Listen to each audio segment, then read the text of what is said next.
Hey guys, I'm doing a little vehicle maintenance today. I'm changing the front and rear shocks on my 2014 Ram 2500 Limited, and this truck has the factory air ride airbags under the back, so there's no coil springs.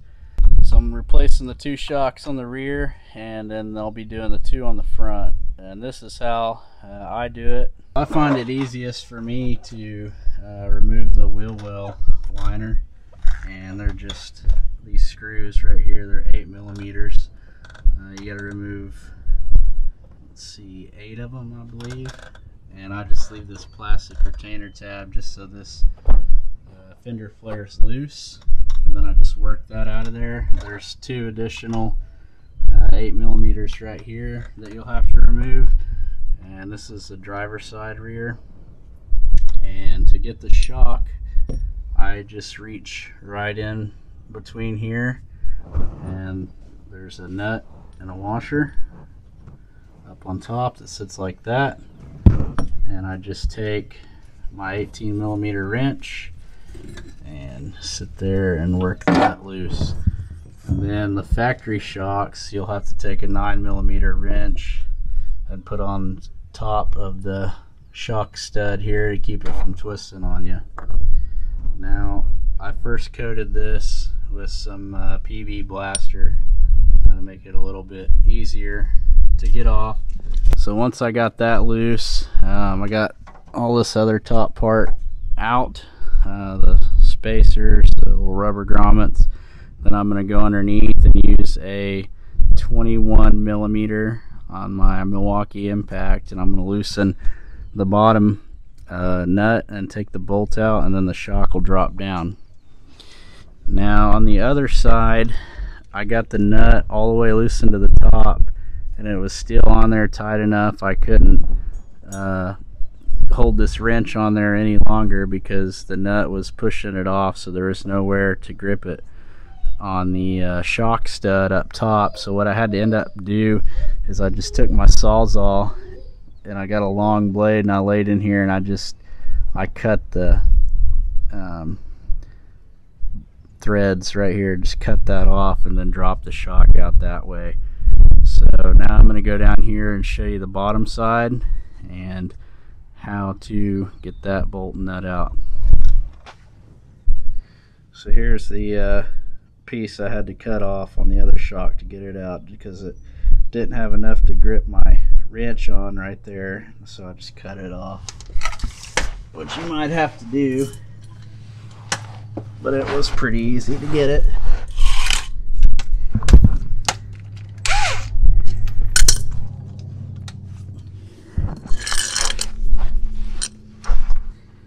I'm really liking this cordless Milwaukee 1/2-inch impact wrench. It's 18 volt. It's pretty good for stuff like this. So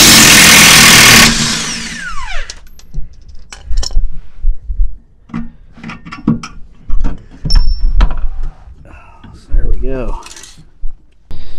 This is the stud I'm talking about. So you have to put your wrench on there. Then of course you got your nut. And you just have to hold that. I just let this spin till it hit on the truck somewhere that held it. Then I just loosen that up so this assembly sets in there just like this. So this is what you'll see. So basically, wrench on there, break this nut loose, take it all the way off, take this washer off, rubber off, loosen the bottom, drop the shock out. So now I'm going to get ready to put this new one in.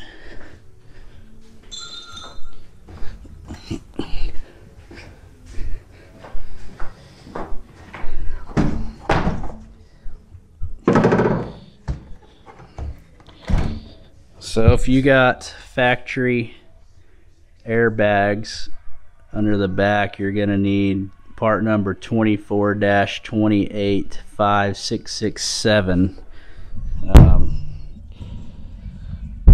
for your shock. So this is the hardware kit you get with the shock. With this little spacer, collars here, and all the rubber grommets. So first thing you assemble is you take this, put it on, and then the next thing is this shaped rubber grommet, and then the spacer, which it's easier to just put this in the rubber first.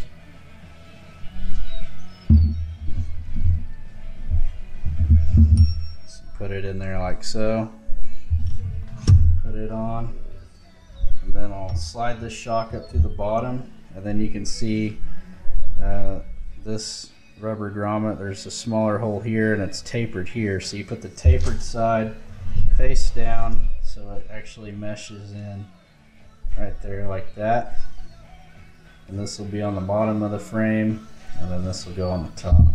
So when we assemble it, we'll put this in, put the shock up through there, put this piece tapered in down, plate, and nut.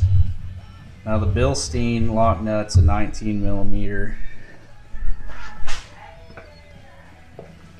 and it's a little bit better because it has a recessed Allen head, and you just put that in there to hold it while you tighten it. Yeah, I'm not for sure what size Allen head this is. I just have them loose in the toolbox and just found one that fits. So now we're going to go under here and put this shock in. Alright, so I got it up in there.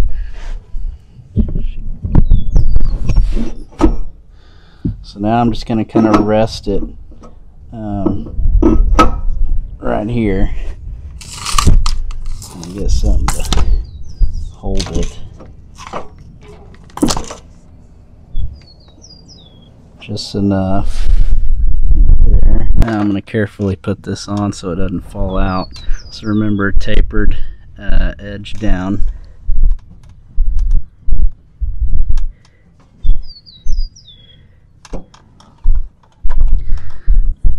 And washer like that down.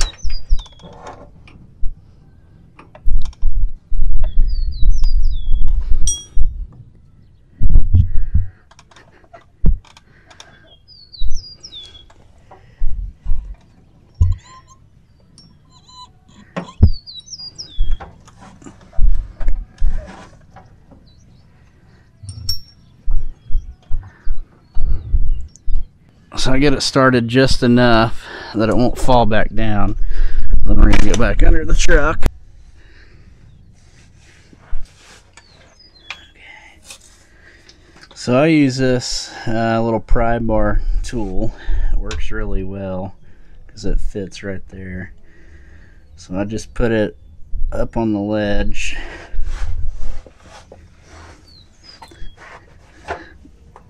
That way I can push the shock up. And be careful when you do this, because if this slips out, it can pinch your fingers. Then I just get it lined up. Take my bolt. Just like that. I'll tighten it down.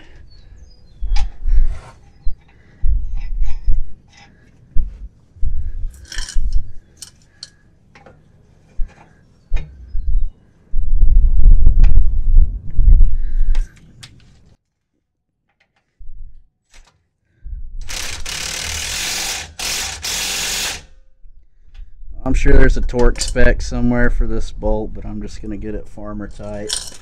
I trust this impact is pretty good, and that'll be tight enough. It squeezes bracket in just a hair, so I know that's tighter than it was when I took it off.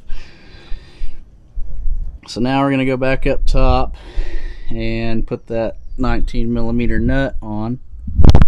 I'm going to tighten it up as much as I can with my fingers.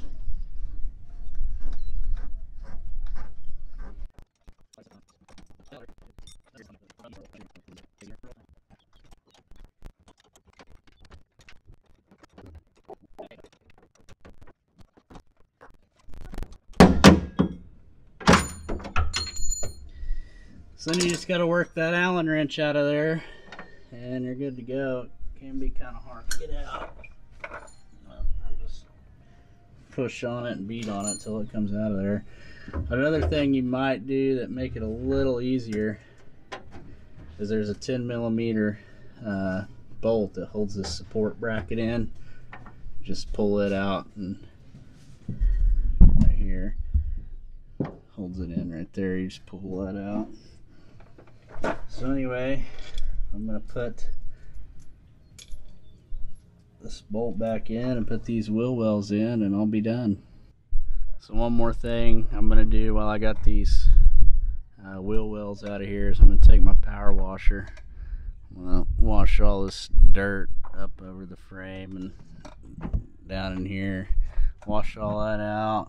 Down here, wash that out, and then put them back together. Both sides.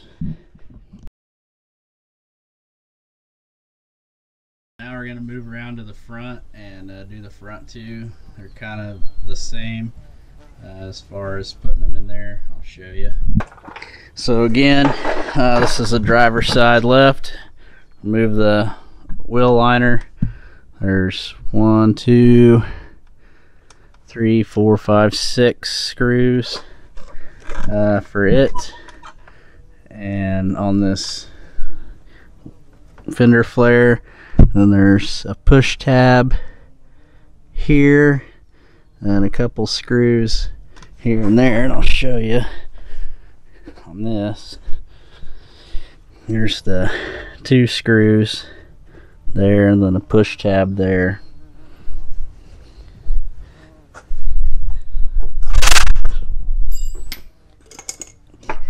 So to get this one out, I just loosen the 18mm bolt up here, and you can get your wrench on just easily right there. This is the new one I've already put in, but same process. The front ones on the new ones are still 18 flange nuts, and then the bottom side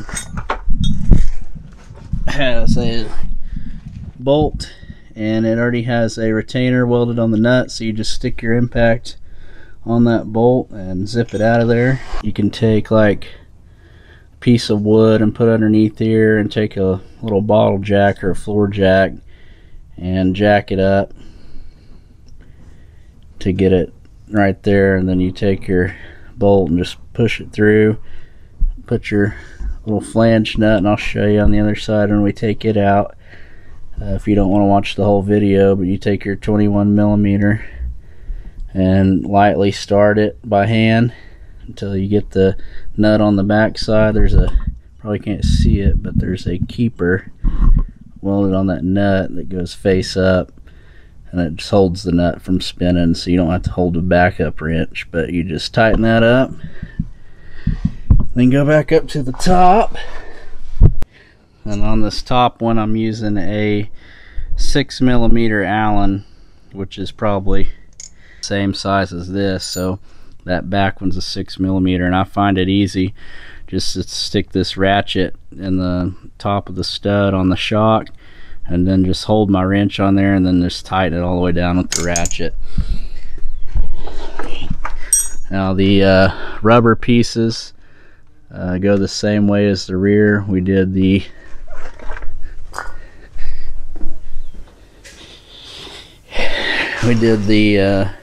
pointed one first, put the collar in that one, put the tapered end down, and then the washer. Now the part number for the front factory is 24-251754. These are the 5100s. So now I'm going to go ahead and do the other side. So I just take my little Milwaukee 8mm, pull all these,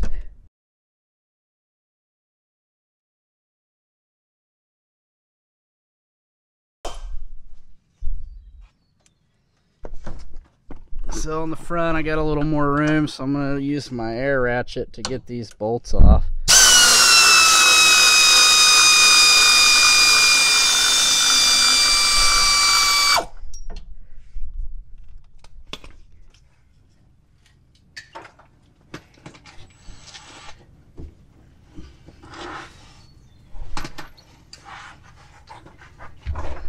Again, this is a 21 millimeter on the bottom.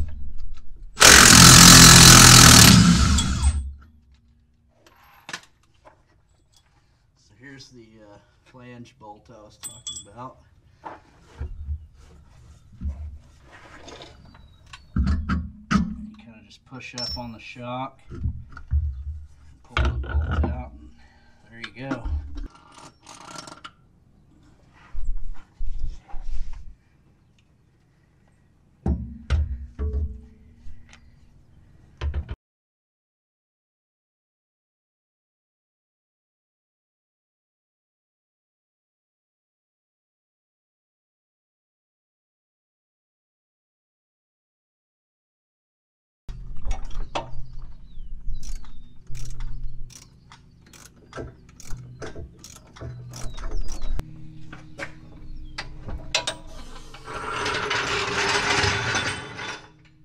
I got the shock in place using a floor jack and a big socket to push it up in there. Now I don't recommend doing it that way because it's not very safe. It's easier to use a little bottle jack and a little flat piece of wood, but my bottle jack's over there hit the grain bin, so I had to use what I had.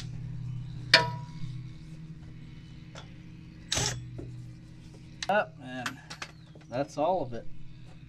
Now I'll just readjust my shock boot here so it's not all scrunched up.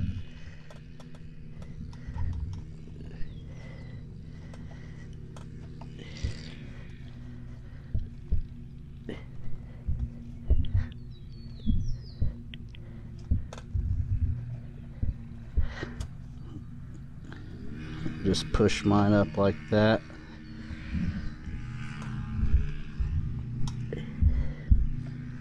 Make sure all your bolts are tightened. I just tighten this down as tight as I can get it, and it bottoms out. So now I'm done.